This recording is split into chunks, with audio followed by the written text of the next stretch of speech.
Bonsoir à tous et très heureux de vous retrouver pour une nouvelle édition de votre magazine d'actualité à la source. Au sommaire, aujourd'hui, nous entendrons le pape François.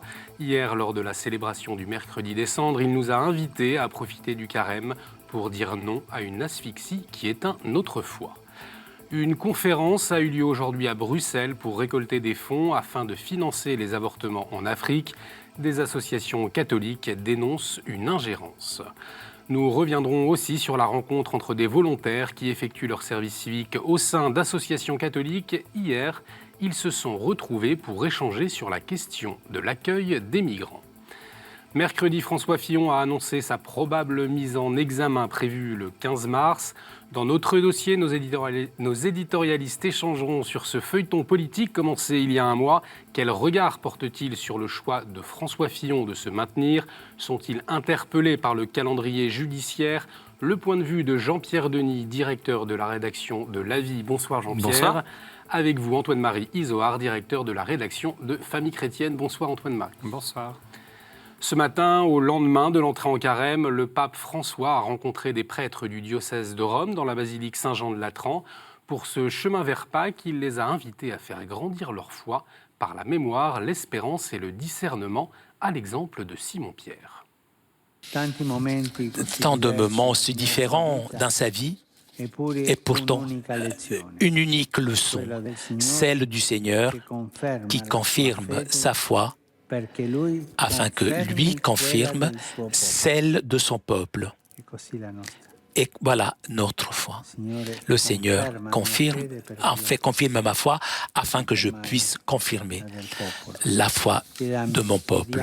Demandons-nous aussi à Pierre de nous confirmer dans la foi, afin que nous puissions confirmer celle de nos frères. Hier, le pape nous a invités pendant le carême à recommencer à respirer le souffle de Dieu, une parole prononcée lors de la célébration du mercredi des Cendres, célébrée aussi dans le monde entier pour marquer l'entrée en carême, 40 jours vers Pâques pour un temps de conversion avec la prière, le jeûne et le partage. Dans son homélie, le Saint-Père a demandé à dire non à une asphyxie qui éteint notre foi. On écoute. Quaresima è il tempo per dire no. Le carême est le temps pour dire non. Non à l'asphyxie de l'esprit par la pollution causée par l'indifférence, par la négligence à penser que la vie de l'autre ne me regarde pas. La Quaresima vuole dire no all'inquinamento intossicante delle parole vuote e senza senso. Le carême veut dire non à la pollution intoxicante des paroles vides et qui n'ont pas de sens, de la critique grossière et rapide, des analyses simplistes. È il tempo di dire no. No all'asfissia di una preghiera. Le carême est le temps pour dire non. Non à l'asphyxie d'une prière qui tranquillise la conscience, d'une aumône qui nous rend satisfaits, d'un jeûne qui nous fait nous sentir bien. En France, la question du maintien en vie de Marois, une petite fille de 16 mois, devant le Conseil d'État. Victime d'une infection virale, l'enfant a de graves lésions cérébrales. Ses parents veulent poursuivre les soins, tandis que les médecins de l'hôpital de la Timone à Marseille évoquent une obstination déraisonnable. Le 7 février dernier, le tribunal administratif avait ordonné la poursuite des soins pour Marois. Les hôpitaux de Marseille avaient alors saisi le Conseil d'État. Il a tranché aujourd'hui. À l'heure où nous enregistrons cette émission, nous n'avons pas connaissance de la décision. Le président de l'Académie pontificale pour la vie, Monseigneur Paglia, l'a qualifié de défaite pour la société l'euthanasie d'un jeune Italien en Suisse. Fabiano Antoniani, plus connu sous le nom de DJ Fabo, est mort lundi. Tétraplégique depuis 2014, après un accident, il a choisi de se rendre en Suisse pour un suicide assisté. Monseigneur Paglia s'est confié au journal italien La Corriere della Sera. Il se dit proche de ceux qui disent « je n'en peux plus ». Mais je suis dérangé par la société qui ne réussit pas à rester à leur côté, a ajouté Monseigneur Paglia. La loi ne peut pas réglementer des situations si dramatiques. On risque de créer la culture du déchet dont parle le pape, conclut-il. Je n'ai pas d'autre choix que de démissionner si je veux rester intègre. Ce sont les mots forts de Mary Collins, membre de la Commission pontificale pour la protection des mineurs, figure de la lutte contre les abus sexuels dans l'Église, elle-même victime d'un prêtre à l'âge de 13 ans. Elle a annoncé hier son départ. Elle dénonce un manque de ressources et une résistance culturelle de la curie romaine face aux changements demandés pour faire de l'Église une maison sûre.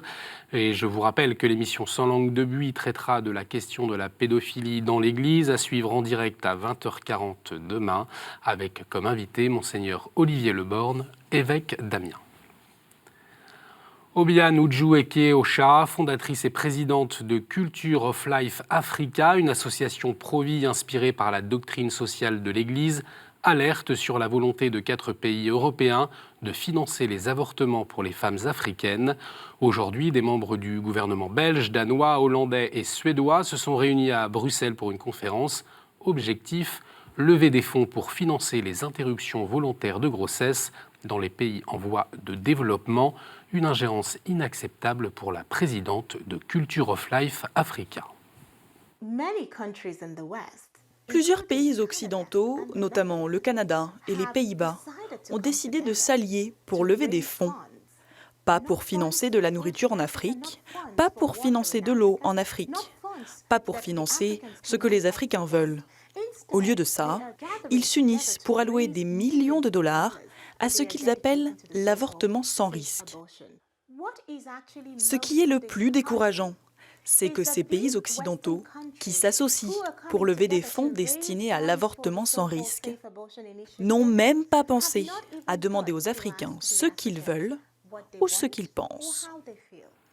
De son côté, la secrétaire générale de la Fédération européenne des associations de familles catholiques dénonce la présence d'un membre de l'Union européenne à cette conférence. Maria Hildikisson rappelle qu'une telle initiative ne fait pas partie des compétences de l'Europe, comme défini par la résolution de décembre 2013. On l'écoute.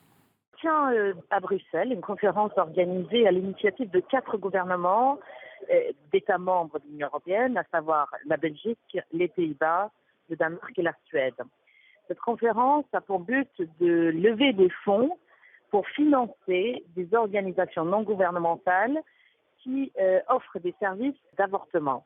Et le commissaire européen en charge d'aide au développement a confirmé sa présence à cette conférence. Et cela nous paraît tout à fait incohérent, à savoir que l'Union européenne n'a pas de compétences en matière d'avortement. Donc on voit bien qu'il y a des partis pris de la part de certains gouvernements, mais nous savons aussi qu'il y a des gouvernements dans l'Union européenne qui ont un point de vue différent. Donc nous espérons que ces gouvernements prendront acte de ce qui se passe pour exprimer leur désaccord avec ces agissements de la Commission européenne. En Centrafrique, les forces de maintien de la paix s'inquiètent de la distribution d'armes à des jeunes dans la ville d'Ipi, dans le centre du pays. Une manœuvre attribuée au FPRC, le Front populaire pour la renaissance de la Centrafrique.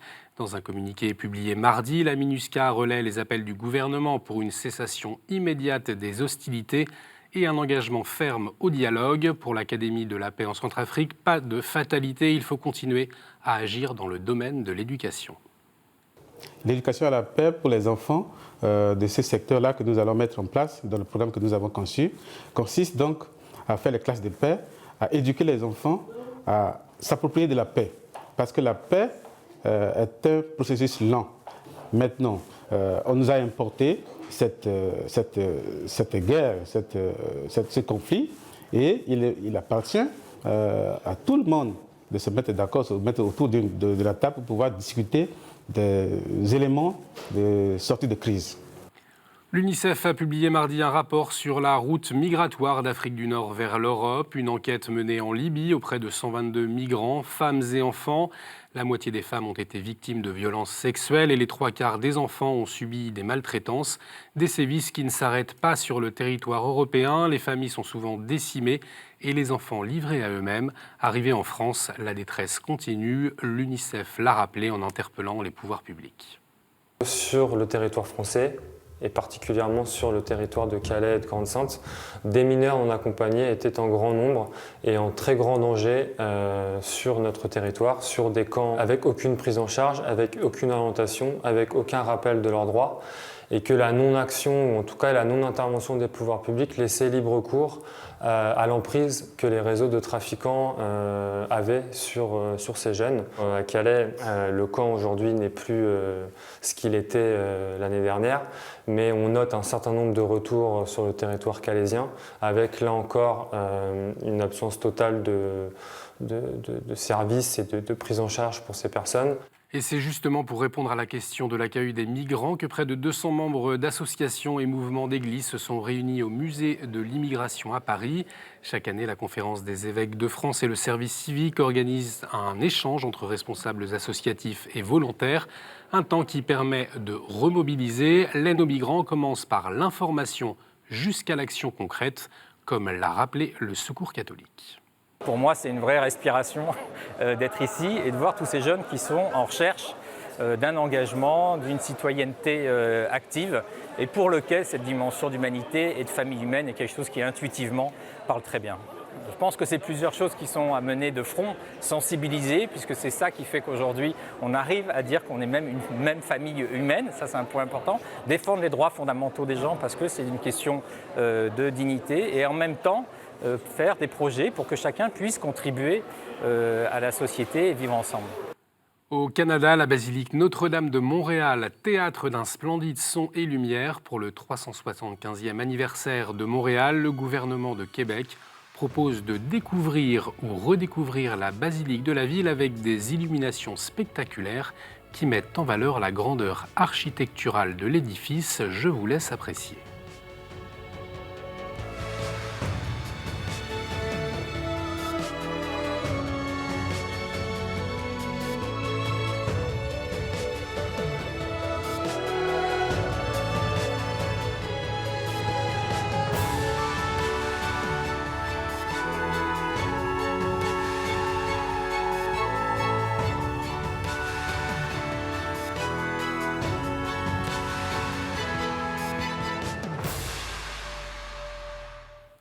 Et on poursuit avec la chronique du Père Venard.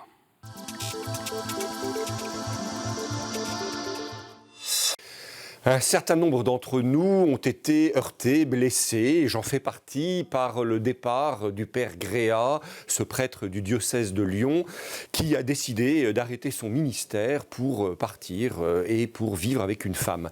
Ça m'a rappelé une petite anecdote arrivée à un de mes confrères dans un diocèse du sud de la France. Il allait pour donner son sang, et après avoir donné son sang, le médecin qui l'interrogeait, voyant son col romain, lui dit d'un air un peu ennuyé « Mon père, avez-vous une sexualité ?» Le confrère de répondre avec un bon accent du Midi « Oh, docteur, une sexualité? Alors là, j'en ai une, je ne peux pas tout vous raconter. » Si la question est « Est-ce que j'ai eu des relations sexuelles avec une autre personne au cours des 6 derniers mois ?» La réponse est non. Cette petite anecdote peut nous montrer qu'il y a beaucoup de confusion autour de cette question de la sexualité des prêtres que les uns et les autres, nous avons finalement du mal à aborder. J'en veux pour preuve que quand j'étais au séminaire, et je crains que ça n'ait pas tant changé que cela, il fallait que le séminariste, et on attend que le prêtre, présente une surface totalement lisse, au risque de devenir totalement fade.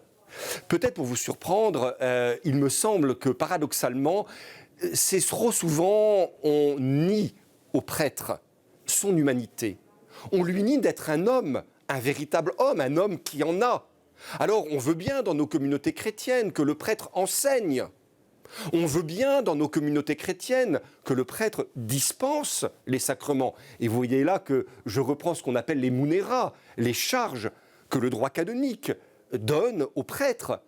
On oublie parfois un peu souvent la 3e charge, qui est celle de gouvernare, dit le droit canonique, de gouverner. Le prêtre est là aussi pour gouverner, et c'est un élément important. Le prêtre est un homme. Il doit se situer d'une manière virile au sein de la communauté chrétienne, d'une manière virile au sein de la société. Nous ne voulons pas de prêtres fades, nous ne voulons pas de pseudo-anges. Nous voulons des prêtres qui soit pleinement compris. Alors oui, les prêtres ont une sexualité qui ne s'exprime pas dans une génitalité active avec une épouse, mais elle peut s'exprimer, cette sexualité, par toute leur vie, comme chacun d'entre nous. Et en particulier, c'est l'exemple que je vous donnais, le prêtre doit pouvoir gouverner la communauté chrétienne comme un père nourricier, qui va apporter la parole de Dieu, qui va apporter les sacrements comme nourriture et qui va aussi donner une impulsion, qui va aussi conduire comme un bon pasteur, comme un père, avec toutes ces vertus qu'on attend de la virilité, le courage, la franchise, la loyauté, une certaine audace. Voilà ce qu'on attend d'un prêtre. Alors, chers amis, ne faites pas de nous des anges, car je crains trop, comme le dit l'adage, que quand on veut faire l'ange, on finit par faire la bête. Merci Père, tout de suite notre revue de presse. Les femmes en une de famille chrétienne cette semaine, Antoine-Marie. Oui, c'est la journée internationale de la femme dans quelques jours, une journée onusienne, et on a voulu mettre en avant, plus que le féminisme, la féminité et 5 portraits de femmes qui nous parlaient en particulier. Merci Antoine-Marie. La Vie propose un dossier sur le jeûne comme chemin de paix intérieur à suivre pendant le carême. Et puis dans votre éditorial, Jean-Pierre Denis, vous parlez des clivages de la présidentielle. Oui, et notamment les 9 clivages de la présidentielle, et notamment celui qui risque d'être déterminant, celui qui opposera peut-être, Macron à Le Pen autour de défense de la mondialisation heureuse contre une identité nationale qui serait plus malheureuse. Merci Jean-Pierre. Dans France catholique, un dossier sur les conférences de carême qui commence dimanche à Notre-Dame de Paris. Pour cette année 2017, le thème proposé est le Christ et la culture. Pour le philosophe Olivier Boulnois qui a développé ce thème, il s'agit de s'interroger sur notre expérience du Christ à travers nos expériences de la culture. Les conférences de carême depuis Notre-Dame de Paris à suivre en direct sur KTO les dimanches jusqu'à Pâques à 16h30. Réforme revient sur la visite d'Emmanuel Macron à la maison du protestantisme lundi dernier. Il a été le premier invité d'une série de rencontres organisées par la Fédération protestante de France et Réforme. En pleine campagne, Pèlerin propose un débat sur la question « Les sondages utiles ou néfastes ?» Un échange avec l'ex-présidente du MEDEF, Laurence Parisot, Alain Garrigou, professeur de sciences politiques à Nanterre, et la directrice de recherche au CNRS, Isabelle Vera-Masson. Voilà pour notre revue de presse. Tout de suite, on retrouve nos éditorialistes.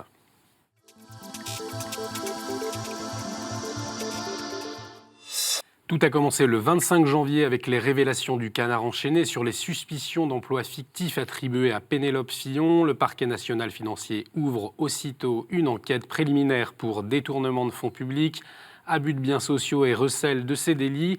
Les révélations se succèdent. Hier, François Fillon annonce sa probable mise en examen le 15 mars, mais refuse d'abandonner la course à la présidentielle. Alors messieurs, un mois après le début de ce scandale, qu'est-ce qui vous marque, qu'est-ce qui vous a marqué dans un premier temps, Jean-Pierre ? On est dans une campagne présidentielle qui ne ressemble à absolument aucune autre. Quand on se souvient de la situation à l'issue de la primaire de la droite et du centre avec un François Fillon qui était président de la République, tout le monde l'a pensé à ce moment-là, le reste ne serait qu'une formalité. On est allé de recomposition en surprise, en décomposition. Et je crois qu'il y a un sentiment vraiment de frustration des électeurs de François Fillon, de colère d'une partie d'entre eux, et peut-être de dégoût en fait de beaucoup des Français vis-à-vis de la politique en général.